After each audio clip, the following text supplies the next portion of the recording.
जब अक्सर तुम्हारे घर में खाना बनाने के लिए सब्जियां नहीं होती तो तुम ज्यादातर बाहर से खाना मंगाते हो, है ना। मगर आज मैं तुम्हें एक ऐसी चीज बनाना सिखाऊंगा जिससे ना तुम्हारी जेब खाली होगी ना ही तुम्हारा पेट। मगर उससे पहले नमस्कार दोस्तों, आप सभी का स्वागत है एक और नई वीडियो में। और आज हम बनाना सीखेंगे बेसन और सूजी के चीले। तो बेसन और सूजी के चीले बनाने के लिए हमें चाहिए सबसे पहले ऑफ कोर्स बेसन और सूजी। ये दोनों लिए है मैंने एक रेशियो में, जो कि है 1:2, यानी कि जितना हमने सूजी ली है उससे दुगना हमने बेसन लिया है। फिर उसके बाद आ जाते हैं कुछ मसाले जो कि तुम अपने हिसाब से भी डाल सकते हो। अब हमें ले लेना है एक बड़ा बर्तन जिसमें हम डालेंगे 2 कटोरी बेसन और 1 कटोरी सूजी और उन दोनों को कर देंगे हम अच्छे से मिक्स। मैं यहाँ पे कांटे का इस्तेमाल कर रहा हूँ, अगर तुम्हारे पास एक विस्कर है तो तुम उसका भी इस्तेमाल कर सकते हो। इन दोनों को मिक्स करने के बाद हमें डालने हैं वो सारे मसाले जो हमने वीडियो की शुरुआत में देखे थे या जो तुम्हारी पसंद है। फिर उसके बाद कर देना है इन सबको अच्छे से मिक्स। फिर हमें डालना है इसमें 2 कटोरी पानी, मगर वो हमें सारा का सारा एक साथ नहीं डालना, आराम आराम से थोड़ा थोड़ा करके डालना है। अगर हमने सारा का सारा पानी एक साथ डाल दिया तो उससे इस घोल में लम्स बन जाएंगे जिससे कि तुम्हारे चीले अच्छे नहीं बनेंगे। 2 से 2.5 कटोरी पानी को आराम आराम से डालने के बाद जब तुम्हारा घोल बन जाए तब उसकी कंसिस्टेंसी होनी चाहिए पतली। वो क्यों, वो मैं तुम्हें वीडियो में आगे बताऊंगा। मगर घोल बनाने के बाद हमें उसे ढक देना है किसी प्लेट या कपड़े से मिनिमम 10 से 15 मिनट के लिए। A few moments later. 10 से 15 मिनट बाद जब तुम अपने घोल को दोबारा देखोगे तब तुम ये देखोगे कि उसकी कंसिस्टेंसी हल्की सी गाढ़ी हो गई है। वो इसलिए क्योंकि सूजी ने उसका काफी सारा पानी पी लिया है और इसलिए उसकी कंसिस्टेंसी गाढ़ी हो गई है। तो अब तुम्हें एक कांटे से एक बड़े चमचे पे स्विच करना है और उसमें कम से कम आधा कटोरी पानी और डालना है और उसकी कंसिस्टेंसी को थोड़ा और पतला करना है। ये करने के बाद हो गया है तुम्हारा घोल रेडी। अब तुम्हें करना है अपने किचन का स्टोव ऑन, स्विच करना है उसे मीडियम फ्लेम पर और उस पर रखना है एक तवा या पैन जो भी तुम्हारे पास है। तवे को होने देना है गरम।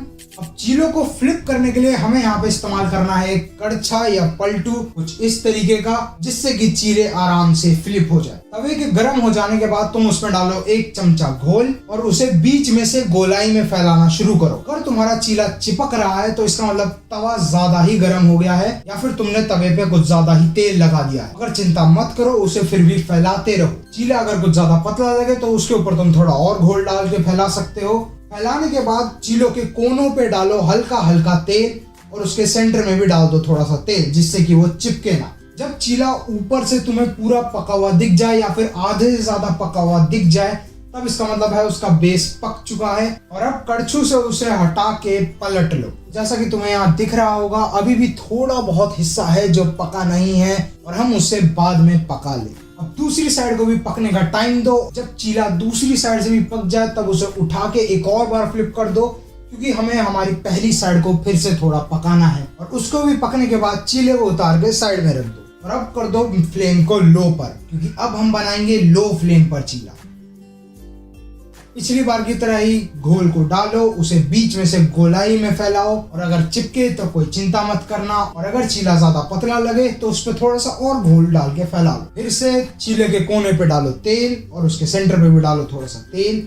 अब धीमी आंच पर इसे पकने दो। धीमी आंच पर पकाने से इस पे एक बिल्डअप होगा क्रस्ट, जो कि मे भी फ्रंट पे ना आए मगर बैक पे बहुत अच्छा आता है। पिछली बार की तरह ही जब तुम्हें 75 to 80% ऊपर का हिस्सा पका हुआ दिख जाए इसका मतलब बेस पक चुका है।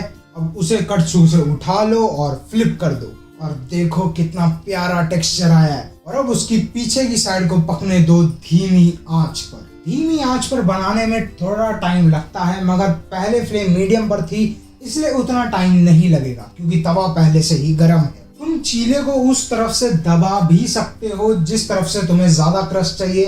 मुझे ज्यादातर कोनों पे क्रस्ट ज्यादा पसंद आता है इसलिए मैं कोनों पे थोड़ा ज्यादा दबाव डालता हूँ।